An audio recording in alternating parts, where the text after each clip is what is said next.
Bon Jovi, Oasis, and Stand By Me. Well, that's what we're doing here on the second Thursday of every month. We are here to stand by you, give you a bit of insight, and hopefully a few techniques to go home with you. If you just joined us, we were talking about relationships, we're talking about gratitude and the dignity of difference, which you'll need to go back and listen back to. A lovely phrase that Hayley stumbled across at a conference recently, which I now love, about finding that middle ground, or not even find the middle ground, but just agreeing to disagree to a different level. Still to come, we're going to be hearing Hayley's conversation about the pressures of motherhood, and Radiotherapy Day has been observed, so we've got that still to come. However, it was put perfectly by Caroline just a moment ago with listen to nature when we were talking about gratitude. And what better way to feel grateful than to understand music and how that can help you? And if it's helped you, we want to hear your stories. 01437 764455 on the WhatsApp. Yes, it's a landline. Yes, it still works. 01437 764455. Or you can download the Pure West Radio app, where you can send a message direct, or you can email studio@purewestradio.com. If you don't want your name mentioned, then just put no name, and we'll know that we can read out your comment, but won't give out your personal details. If you comment on the social media, because we're live on social media at the moment, your name and your face and your comment may well appear on the screen, just so you're aware. Hayley, before we introduce Angharad Good and Proper, what's your relationship with music?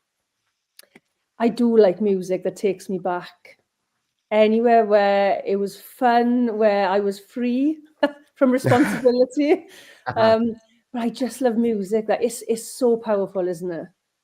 It is so powerful. Young and Free. We played Alison Limerick earlier with Where Love Lives. Have you seen? Well, you don't watch telly, so you might not have seen it yet. But the John Lewis advert uses that for that very same reason: nostalgia, feeling young and free, arms in the air. Whoop, whoop. Can you feel it?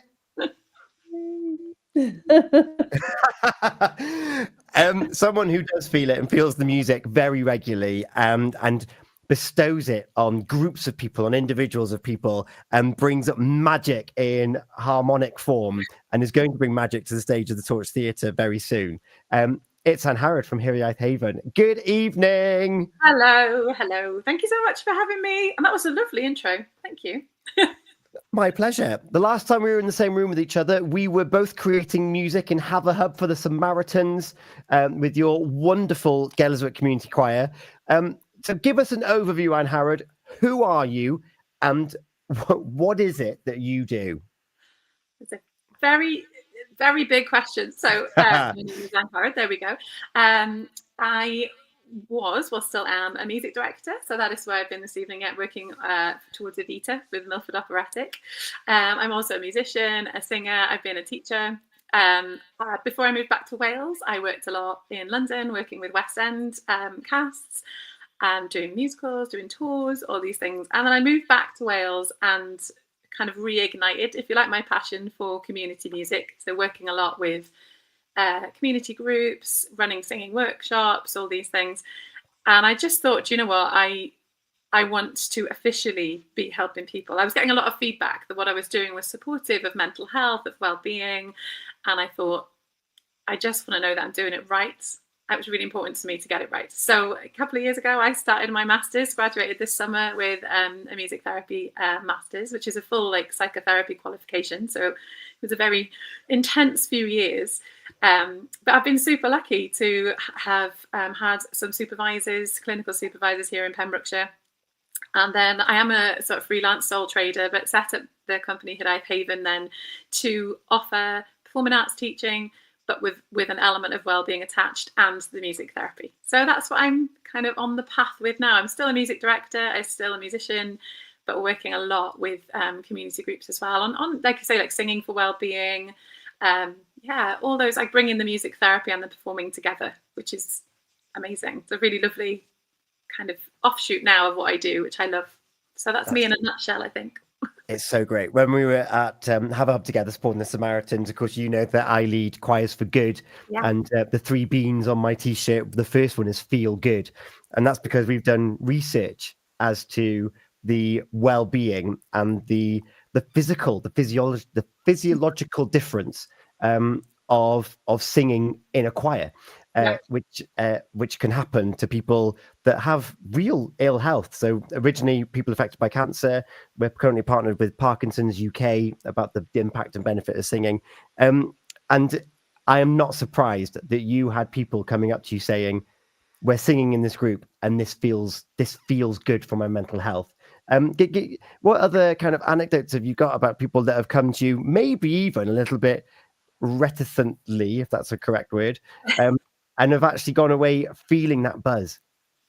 Oh, I mean, loads. I mean, when I was working in London, especially sort of in the wider industry, even there, you've got professional performers who, for whatever reason, maybe lack confidence, lose confidence, have a moment of performing where they doubt themselves and can't shake that off. And even just by reconnecting through song, and often it is just, or music, it doesn't need words. It's just making music together, connecting together, just can bring some beautiful response from people. I had a singing client recently, not therapy, but a couple actually of singing clients who all messaged me afterwards saying, I found a bit of myself again. And I was like, that's such a beautiful compliment as well, that singing with them, supporting them in the moment, holding them with the music allows them to reconnect with who they once were, that you're saying about being free and young and all those things. That's part of the reason that the name of the company is Haven, obviously being safe, but Hiraeth being the Welsh word for longing to return to something, and nostalgia to return to something that we maybe can't return to, but how we progress on from that. So connecting. So it was happening a lot before the training, and thankfully the training worked, because now it happens more often, which is great. But like you say, the choir, the choral singing, like our heartbeats all sync up when you sing together. What a beautiful thing that without needing to speak a word, your heartbeats align when you sing. It's just incredible, isn't it? What an impactful thing that we seem to have maybe lost a little bit of culturally these days. Maybe music's become more professionalized. We've maybe just lost that ability to connect in that way. And it is like singing in that event at Samaritans, with the Have a Hub, with all these people bringing their voices together. It's very special. It's a very special thing to be part of, I think. Yeah. Even as the therapist and the leader, I still feel that special connection with people. It's lovely. It's one of my favourite things. If Hayley is still in her nostalgia and her Hiraeth, we'll bring her back now. What are your thoughts on hearing that, Hayley? I love the idea that heartbeats go in tune at the same time. That's amazing. I mean, music has always been powerful, hasn't it? Even without therapy attached to it. It can make you cry, it can make you happy, it can make you think about things. So I imagine with therapy, there's a lot of benefit to having that kind of guidance or support with music, to use music to its best advantage. Yeah, so it's just a way, isn't it, of connecting, like I say, non-verbally. So even if you are a verbal and very cognizant person, you can express something musically. That's where the music therapist, then through the qualification, I found that I was becoming much more attuned to people, how they were expressing through music. So they weren't necessarily needing to tell me how they felt. It was just coming through the music we made together. Or we've even made, playlists with people and how they can use that playlist therapeutically. So we all can pop the radio on and listen, of course we can, and we can connect to music, great.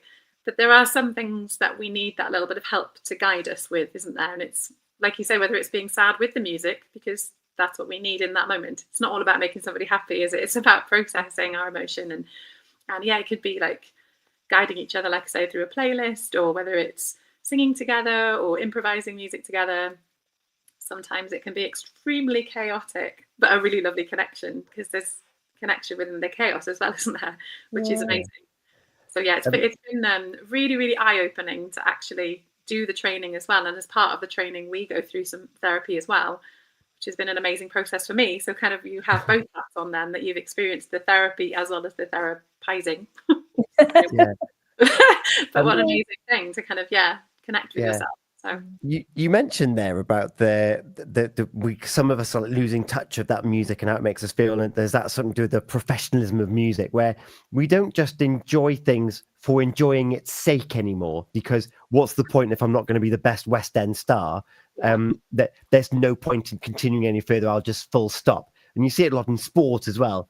I'm not going to play for the Premier League, so what's the point in carrying it on? And I imagine that some of the people that are engaging with you with music therapy, they're not grade 8 superstars. Yeah, so and the number of times, again, this is where, when I was working kind of in the more sort of professional world of musical theatre, and people were coming with, I'm not good enough. And I say this regularly, and if there were any of my cast members listening, they'll know that I say at every audition that I ever do, there is no such thing as good enough, because my good enough is not the next person's good enough. Everyone is different. And I used to use examples of some singers, like Sarah McLachlan has the most beautiful technical voice, when she sang Angels years ago, that beautiful song. And if you kind of compare, if you like, it's not really a good word, but compare her with maybe other multi-million-dollar selling artists, their voice is maybe not as good, but they sell what they sell, because it's finding your niche. And I always say there's no such thing as good enough. So that would be my one thing that I would love to kind of support people with, is you are always good enough to make your noise. It is your noise, and it's unique, and it's beautiful and special, and that's what we need in the world, don't we? We don't need 1,000. She's lovely, but we don't necessarily need 1,000 Adeles. We don't necessarily need a full cast of Phantom of the Opera on every street corner. We need people. We need uniqueness. We need our internal beauty. So I think it's a really, really important thing that I'm really passionate about. When I hear people within the music industry or the performing arts industry say, "Yeah, you're not good enough," it is a blood boiler for me, because I always think, even on a professional stage, there is no such thing as good enough. And making music to make music is good enough. It doesn't matter if your music is shaking a Pringle tin with rice in it. It's music, and I think that's a really important part that we've maybe lost a little bit in modern, culture, maybe. It's funny you mentioned about shaking a Pringle can with rice in it. Tracy's joined us over on Facebook. She goes to the Music Sunday down in Broadhaven with good friends Mike Chant, and we enjoy it. It takes us away from the stress, being able to perform, and even with the drums and the tambourines, it just makes us feel confident and sometimes silly. And there's nothing wrong with having a bit of play and a bit of music, and in that environment, community connection as well. Yeah, because even making that music together, that's connected you straight away. And it might be, Pringles tin or your tambourine, or just being in the presence, actually, of music, listening to music with someone else. There has been research showing that our connection, just sitting next to somebody listening to music, is stronger with that person. Even if we don't communicate, just listening to the music together forms a connection. They've proven it with all sorts of tests and like fancy things. But what a beautiful thing. So go to your open mics, go to your, just make music. But then obviously for anybody that needs more, a little more than that, maybe for whatever reason, it could be anxiety, it could be a diagnosis of some kind, then do look up a music therapist, because they are, trained to help you and support you that little bit further if you need that step more support, which we all do sometimes, don't we? Everyone needs sometimes. We've all got stuff to work through. And so knowing that your music could become, not just something you do for fun or you're embarrassed by anything, it is something that you can really, really use to support your mental well-being, I think is really important. Yeah. Hayley. Yeah. I was just thinking, we were talking about how people are afraid of singing or whether they're good enough. Children just will pick up a drumstick and hit the drum, or the old xylophone. Do you remember the old xylophones? You just whack it. But they'll also sing. Yeah. Without any thought about whether they're good enough or not. Do you know at what point we lose that kind of, or we gain the fear of putting ourselves out there and doing those things? I think it might be different. I don't know, but I think it might be different for everyone. I have 2 children, and one is nearly 7 and is maybe becoming a little more anxious to sing out, or he will do it with me. But so somewhere, maybe I think the primary age, somewhere, whether that's fear of judgment, whether that's confident, I don't know. But I work a lot with preschoolers, and it's joyous. They just make noise. Great. And they play, and it's so fun.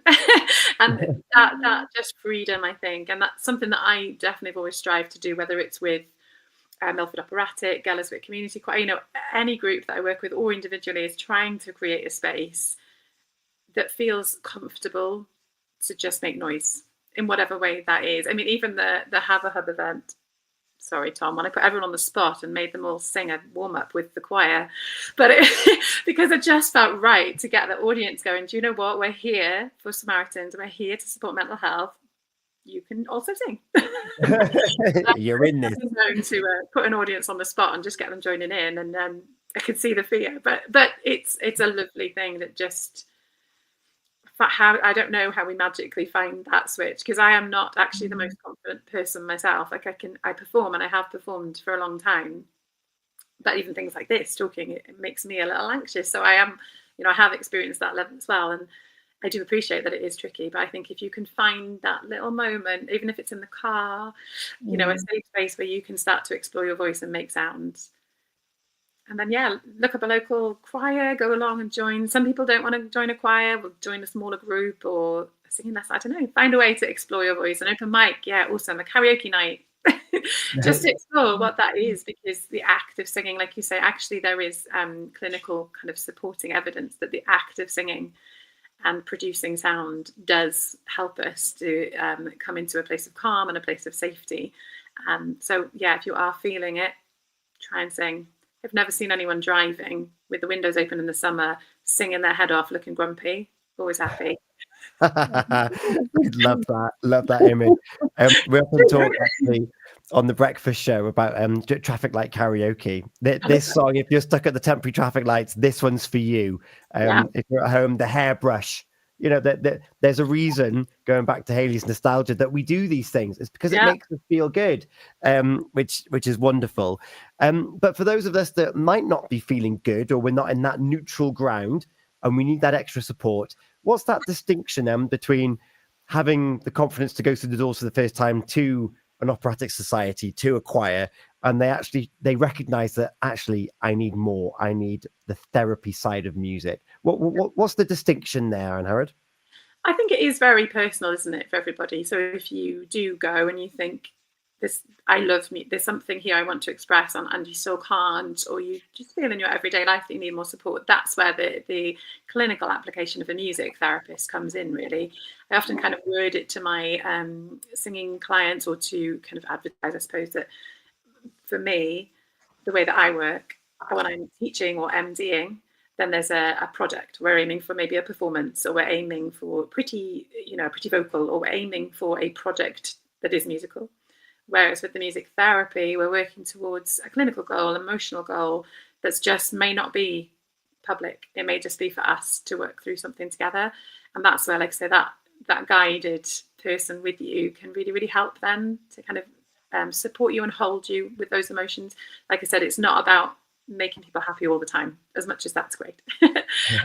Often it is about supporting people with something harder, something deeper. It could be a physical recovery as well. I've worked with stroke survivors before, dementia sufferers. It might be something like that, that music, then a guided music therapist will be able to support you more fully. And then it's just have a good look online, because there's quite a few. There is a British Association for Music Therapists who can then support you further with finding the right therapist for you, all registered. All the registered music therapists are HCPC, which is the Healthcare Professions Council. We can be audited by them. We're overseen.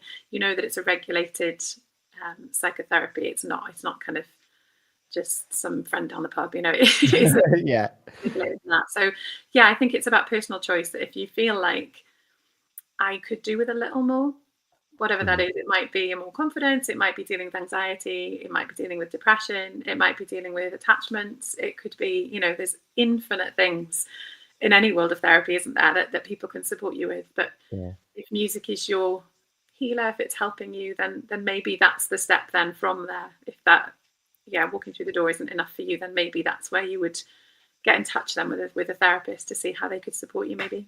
Yeah.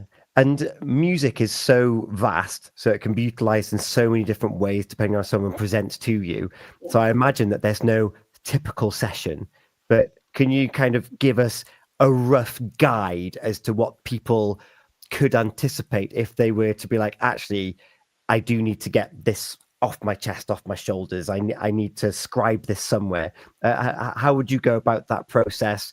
in like in a session or over a series of sessions?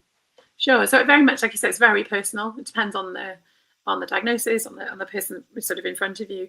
But a lot of music therapists use improvisation, where we will get instruments, excuse me, but it might not be, you don't have to play to any level at all. It might just be a drum circle where we make music on a drum together. We just connect through that. It could be songwriting. So for a lot of people, songwriting. So it's one element of the course that I did was therapeutic songwriting. And again, it's not for public presentation, that's just for you. That may be working through lyrics and guiding somebody with how they could express that song or that poem or that emotion through the music.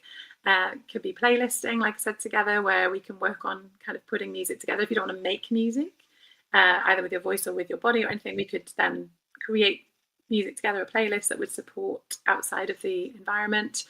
Or like I said, there is kind of an element of, there's a section of music therapy called local psychotherapy, where you can just use your voice to express in various ways.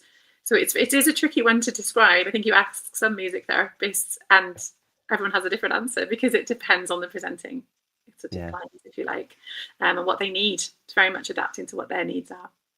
Yeah, because I think, personally speaking, I don't know how Hayley, me and Hayley are more similar than I think we care to even recognize sometimes. Going into that session, like, right, we're going to, I really fancy songwriter, I'm going to play guitar, and I won't be as good by my standards or by the outcome that I have in my head already before even going in. It's like, why isn't this sounding very good? That's what I would anticipate is what I would find most difficult. Hayley, do you resonate with that? Yeah, yes, it would be. I have a very high expectation of myself, so I would struggle with my own expectations, not the work. Yeah, but I think that's where then the music therapist kind of comes in, because obviously I am sort of therapist qualified, but a musician as well, and then there to kind of support with ways of making it. I am in absolutely no way a guitarist. Absolutely, previously to this course, so 2 years ago, I couldn't pick up a guitar. And I interestingly went through the McDonald's drive-through with my children the other week, and the lady in McDonald's went, "Oh, you're the guitarist," because I managed to learn 4 chords that will get through a preschool, and I did some early years, and I learned to retune a guitar.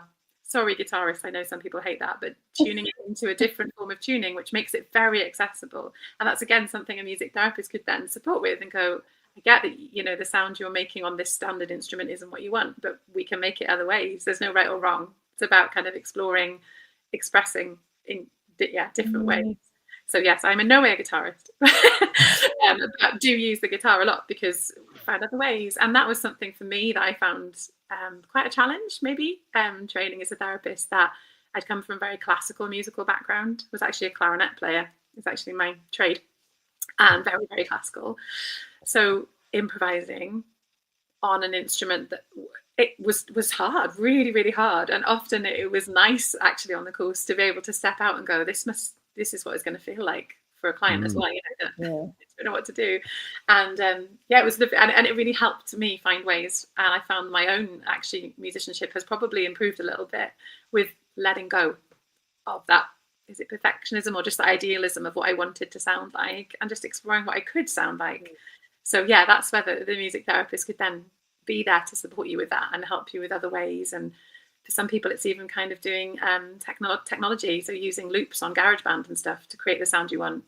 Great. And like I say, the aim of it then isn't the song that you've written to kind of make a million.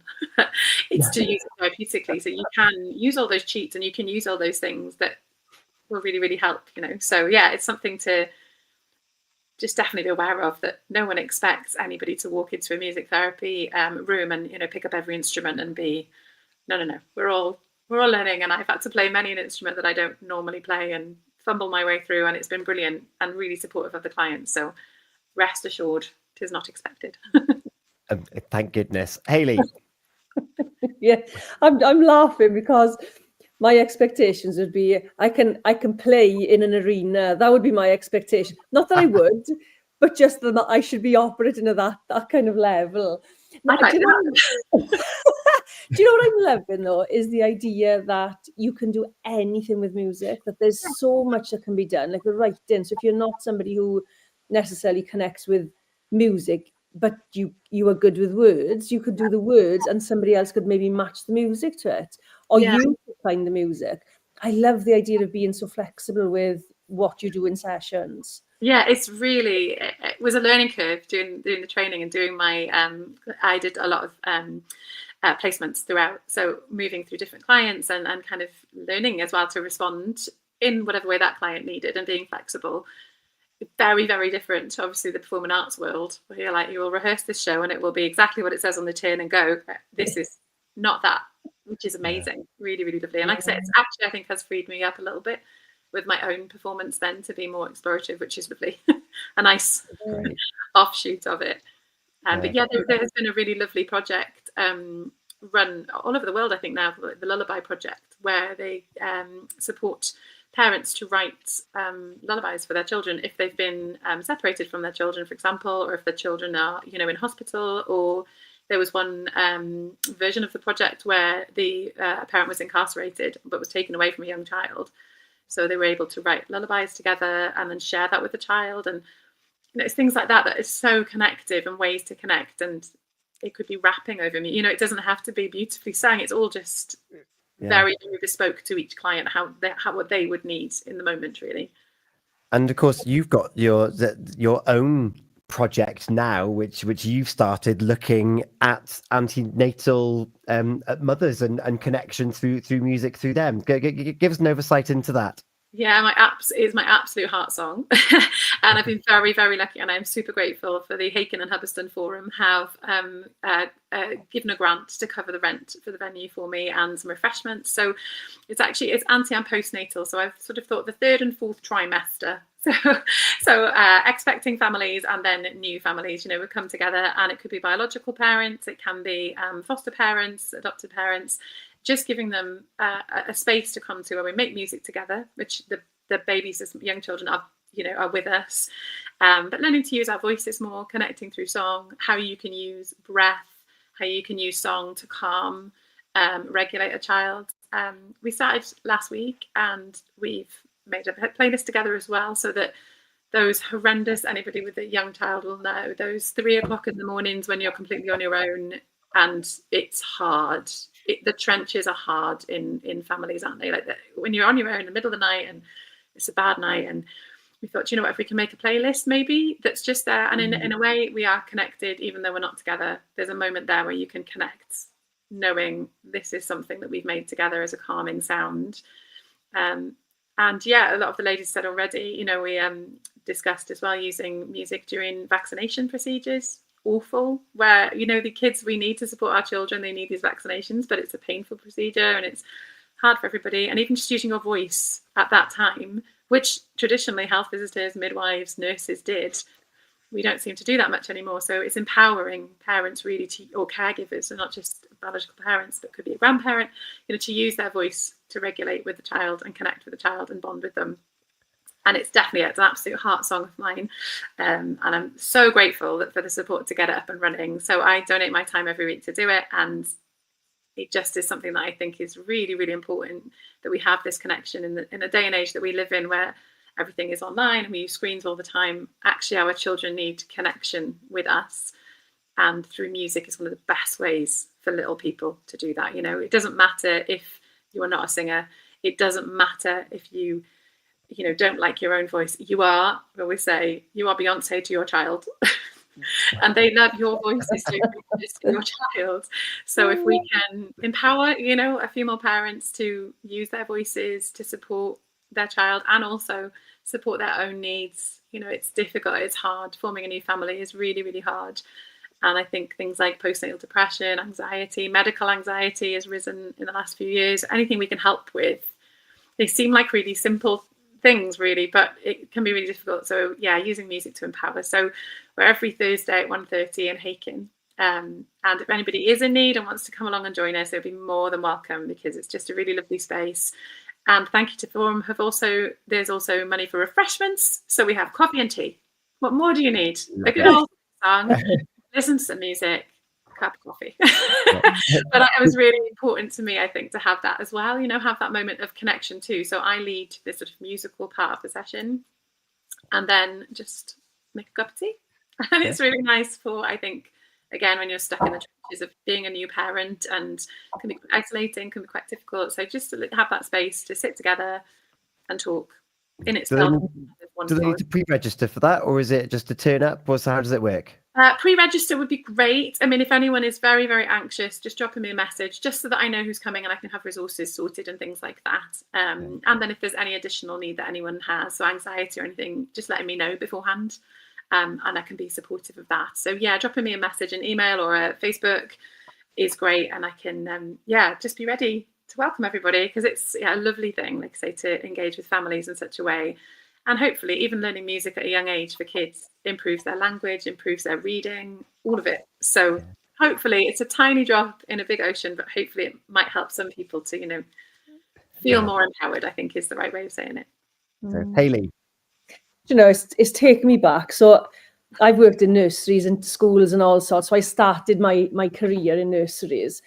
And my boss used to see me as the singer, because I would come in. So I was one of these people who would work, go away, go and travel a bit and then come back. And she used to say to me, I know you're back because I hear you singing. And I used to make up songs all the time. So if there wasn't a song for something, I would make one up. But I did it with my own children for a while. But it just brought it all back as you're talking about parenting. Like the 2 songs I used to sing to children when I was frustrated or I was alone with the children, it was late at night, was You Are My Sunshine and This Little Light of Mine. But I used to sing it, This Little Boy of Mine or This Little Girl of Mine. And I used to say about them growing up. And it is really, it grounds you and it connects you, doesn't it, to the song, to the child. And it'd be interesting to see if I was to put that song on, would my kids recognise it now? I mean, they're 24, 21, 19 and 16 now, so I don't know.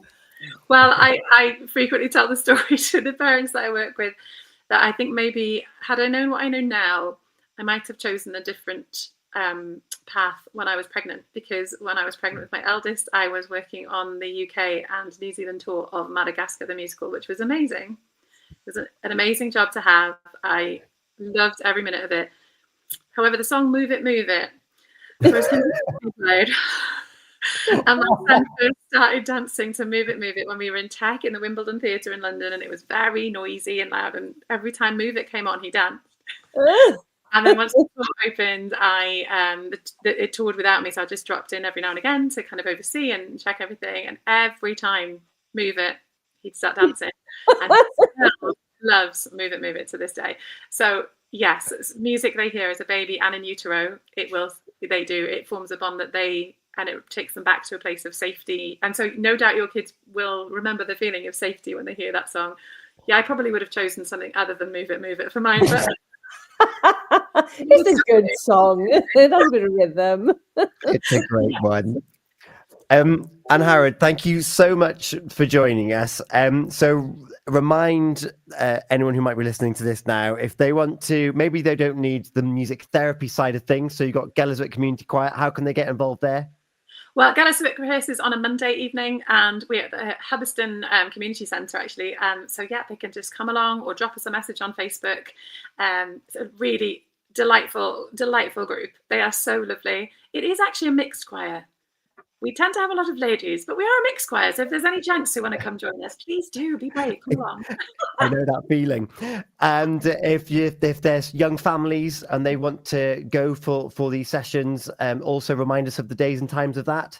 Yeah, so Haven Songs is a Thursday at 1:30 at the Fold, which is St Mary's Church in Hakin. And again, if you just drop me a message on Facebook, Hiraeth Haven, I have a website as well, or an email. So just ping me a message and I can send you all the details and just get to know you a little bit before you walk in the door, just so you feel a bit more comfortable as well. Yeah, and it's a big year for Milford Haven Operatic Society doing a Vita. It's going to be phenomenal. Top of your head, when can people? Well, they need to grab their tickets now. When is it? It is in March, March the 8th to the 14th, 9th to the 14th. Apologies, rest on it. Yes, get your tickets quick because they are flying. I do believe that's terrifying. And please do, if you come and see the show. Being in the orchestra I have been very lucky to be in the orchestra the last couple of years for Milford, but we sit in a hole under the stage, all squished together, and we are there. So come down and wave. It's very lovely for the orchestra at the end of a show when people stay till the end and actually say hi to the orchestra, because we're sat in a hole under the stage all night. We got stuck together, and it would be lovely to see any audience members come and have a wave. So yes, beginning of March next year. Tickets are on sale at the Torch now. Fun fact, it's the pit in the Torch Theatre that got me into music in the first place. Where I was sat, I had a perfect direct line vision on the drummer. I can't remember the show, but that birthday, I ended up with a drum kit. And here I am 25 years later, still drumming, learnt guitar, I sing, I perform, I now lead a choir. And it's all because of that drummer in the Torch Theatre. I love that. Yeah, so it's amazing what you can find at your local theatre. Angharad, Hiraeth Haven on social media and on the website. Thank you so much for joining us and giving us the insight as to the difference between just music for enjoyment and music therapy, because it's music. What does that mean? You've explained it incredibly well. Hayley, what are your parting thoughts here? Just thank you for the trip down memory lane, really, for reminding me that I love music for a long time. But yeah, no, it's really good to hear that the music is used in such a productive way. Yeah, we are there. Anybody needs their hands, music therapy is the way forward, I've decided. Thank you so much. For the remainder of the show, we mentioned earlier about the conversation that we've got for Radiotherapy Day, so you can learn about radiotherapy. And Hayley, you were in conversation, funny enough, looking at Angharad's group for young families. You were talking about pressures with our next guest coming up after Ace of Base. Yes, parenting pressures and the pressure you put on yourself as a parent. So that's coming up next here on Healthy Minds, Better Lives for a Thursday evening. Thank you so much for your time and for your comments and for joining in with the show this evening. The videos will remain on our social media, so you can listen back to any bits that you may have missed, and the whole show will be on the catch-up after the broadcast. I'm back on tomorrow. Tracy had it remembered. It's Feel Good Friday with Beds Today tomorrow. So on your breakfast show, the playlist will be yours. And you've learned about playlisting and how good it is for you. So get into that weekend frame of mind and get your song suggestions in tomorrow morning from 6 o'clock with your breakfast show. All that's left to say is that we'll be back for December. Hayley, I'm going to put you on the spot again like I did last month. Is that a good idea? Yes, you can. I'm not quite as prepared. I will be prepared now. Let me have a look what we've got coming up. We're obviously going to be talking a little bit about Christmas. We'll have to do that, won't we? Yes. Just a little bit. But our show topics are... We're going to be looking at joy, jitters, and juggling with mindful holidays. Oh, and we were going to be joined by Ryan from SM Bespoke Care to this evening, but he's just come back from a holiday. So I think he's joining us in the December show as well. So we've got all of that to discuss coming up on December. What date is that off the top of your head, Hayley? Have we got it? I'm just looking. The 11th. There we go. All of that to look forward to next month. If you've got a question that you want the Healthy Minds team to consider, or maybe get an expert on like we have done with Angharad this evening, then you can email now studio@purewestradio.com with your questions, your suggestions. We would love nothing more than to really deep dive in on that. So please do get in touch. We're going to have All That She Wants, Ace of Base, playing us into Hayley's interview, looking at parenting pressures, and World Radiotherapy Day will be played out for you before the end of the show. One more time, my big thanks to Hayley this evening. Thank you so much for your time as ever. We had a conversation around gratitude, agreeing to disagree, and relationships earlier on in the show. And once again, to Angharad from Hiraeth Music, thank you so much for joining us after rehearsal this evening. Thank you.